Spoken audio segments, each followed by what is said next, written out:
नमस्कार, morning news India में आपका स्वागत है और मैं हूं आपके साथ विनीत। आज हम बात करेंगे राजस्थान में हो रहे 7 विधानसभा सीटों पर उपचुनाव को लेकर। इसके साथ ही जानेंगे कि उपचुनाव के प्रचार प्रसार थमने के बाद कौन सा उम्मीदवार और पार्टी कहां से बाजी मार रही है, किसका पलड़ा भारी है और कौन कहां से जीत रहा है, पार्टी प्रत्याशियों का क्या हाल है और बागियों का कहां दबदबा है। तो चलिए हम आपको बताते हैं कैसे बीजेपी राजस्थान उपचुनाव में 7 में से 5 सीटें स्पष्ट रूप से जीत रही है और क्लीन स्वीप कर दे तो भी हैरानी की बात नहीं होगी। राजस्थान में हो रहे उपचुनाव का प्रचार प्रसार थमने के बाद शांति का माहौल बन गया है। पिछले 1 महीने से गलत बयानबाजी और एक दूसरे की टांग खिंचाई का सिलसिला चल रहा था।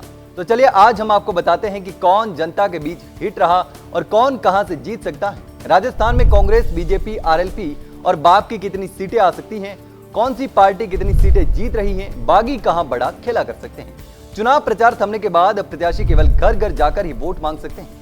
आपको बताते चले कि राजस्थान में बीजेपी की सरकार है और यहाँ झुंझुनू, देवली उनियारा, दौसा, रामगढ़, सलूंबर, खिवसर और 84 में उपचुनाव हो रहे हैं। अब एक रात ढलने का इंतजार है और विजेताओं की किस्मत मत पेटी में बंद हो जाएगी और 23 नवंबर को प्रत्याशियों की किस्मत का ताला खुलेगा। आपको बताते चले कि लगभग महीने से चली आ रही राजस्थान की राजनीति की गहमा गहमी से लगभग स्थिति क्लियर हो चुकी है। आज हम यहाँ विभिन्न ग्राउंड रिपोर्ट्स, नेताओं की रैलियों और भीड़ और जातिगत समीकरण के आधार पर अनुमान लगा रहे हैं कि 7 सीटों पर कौन आगे हैं और कौन पीछे। असली परिणाम तो 23 नवंबर को ही पता चलेगा। सबसे पहले बात करते हैं दौसा सीट की, जहां बीजेपी से किरोड़ीलाल मीणा के भाई जगमोहन मीणा मैदान में हैं और कांग्रेस से डीसी बैरवा। दोनों के बीच मुकाबला कांटे का है, लेकिन जातिगत समीकरणों में ब्राह्मण मतदाताओं की नाराजगी दूर करने के बाद बीजेपी का पलड़ा भारी है। दूसरा फैक्टर, यहाँ बीजेपी नेताओं और किरोड़ीलाल मीणा ने मतदाताओं को लुभाने में कोई कसर नहीं छोड़ी है। वहीं सचिन पायलट की 2 सभा होने के बाद दौसा में डीसी बैरवा की तरफ थोड़ा पासा पलट सकता है, पर यह सीट हो ना हो बीजेपी के खाते में जाती दिख रही है। बात करें देवली उनियारा सीट की, तो यहाँ कांग्रेस से बागी नरेश मीणा की रैलियों को देखते हुए उनका खूब माहौल बना, पर ग्राउंड रिपोर्ट अलग ही बात बता रही है। ग्राउंड रिपोर्ट देखे तो राजेंद्र गुर्जर नरेश मीणा को अंदरूनी मात देते दिख रहे हैं।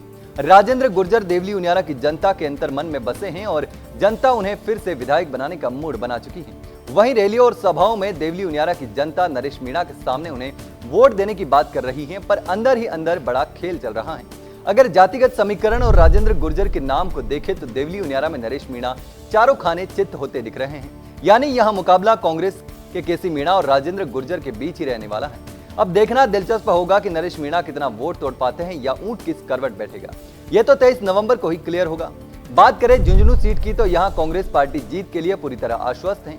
झुंझुनू विधानसभा सीट कांग्रेस की परंपरागत सीट मानी जा रही है, लेकिन मुस्लिमों की नाराजगी और जाट वोटों के बिखराव के चलते इस बार कांग्रेस को भीतरघात झेलना पड़ सकता है। यहाँ बीजेपी के राजेंद्र भांबू और कांग्रेस के अमित ओला के बीच कांटे की टक्कर देखने को मिल सकती है। हालांकि हार और जीत का समीकरण निर्दलीय प्रत्याशी राजेंद्र गुड़ा तय करेंगे कि वो कितने वोट ले पाते हैं। हालांकि ग्राउंड रिपोर्ट और रैलियों में जुटी भीड़ को देखते हुए इस बार राजेंद्र भांबू कांग्रेस के साथ बड़ा खेला कर सकते हैं। इस तरह से इस बार राजेंद्र भांबू कांग्रेस की परंपरागत सीट पर सुराग कर सकते हैं। खिवसर उपचुनाव की बात करें तो यहाँ रैलियों और जनता का मूड देखे तो हनुमान बेनीवाल की पत्नी कनिका बेनीवाल के पक्ष में माहौल बन रहा है। पर आपको बताते चले कि रेवंत राम डांगा पिछली बार सिर्फ 2000 वोटों के अंतर से ही चुनाव हारे थे। हो न हो इस बार रेवंत राम डांगा हनुमान बेनीवाल के गढ़ को ढहा सकते हैं। वैसे तो यहाँ पर बीजेपी के रेवंत राम डांगा, कांग्रेस के रतन चौधरी और आरएलपी की कनिका बेनीवाल के बीच त्रिकोणीय मुकाबला है, पर बीजेपी इस बार खिवसर में सीट निकालती दिख रही है। अगर बीजेपी में भीतरघात नहीं हुआ तो इस बार रेवंत राम डांगा विधानसभा पहुंच सकते हैं। इस बार हार जीत का अंतर ही बहुत कम रहने वाला है। सलूंबर में उपचुनाव की बात करें तो बीजेपी प्रत्याशी शांता देवी, कांग्रेस प्रत्याशी रेशमा मीणा और बाप उम्मीदवार जितेश कटारा के बीच त्रिकोणीय मुकाबला है। लेकिन दिवंगत विधायक अमृतलाल मीणा के परिवार के प्रति सहानुभूति फैक्टर बीजेपी के पक्ष में जाता हुआ नजर आ रहा है, तो इसमें कोई हैरानी नहीं होगी कि सलूंबर सीट पर फिर से बीजेपी जीत सकती है। 84 सीट की बात करें तो बीजेपी के कारीलाल ननोमा, कांग्रेस के महेश रोत और बाप के अनिल कटारा के बीच त्रिकोणीय मुकाबला है। लेकिन असली टक्कर बाप और बीजेपी के बीच ही नजर आ रही है। अभी सामने आई ग्राउंड रिपोर्ट के आधार पर 84 में बाप का पलड़ा भारी नजर आ रहा है। हालांकि ऊंट किस करवट पर बैठेगा ये तो 23 नवंबर को ही क्लियर होगा। वहीं बीजेपी की तरह करवट पलट गई तो राजस्थान में बड़ा घमासान हो सकता है। राजस्थान उपचुनाव में रामगढ़ एक ऐसी इकलौती सीट है जहां माहौल कांग्रेस के पक्ष में नजर आ रहा है। रामगढ़ में कांग्रेस से दिवंगत नेता जुबेर खान के बेटे आर्यन खान, तो भाजपा ने यहां से सुखवंत सिंह को मैदान में उतारा है। यहाँ चुनाव प्रचार के तरीके और समीकरणों के हिसाब से कांग्रेस मजबूत दिखाई दे रही है। इसके अलावा दिवंगत विधायक जुबेर खान के परिवार के प्रति सहानुभूति फैक्टर भी कांग्रेस के पक्ष में जाता नजर आ रहा है। लेकिन राजनीति के शतरंग में कहा जाता है कि पता नहीं कौन सा मोहरा कब किसके हाथ लग जाए।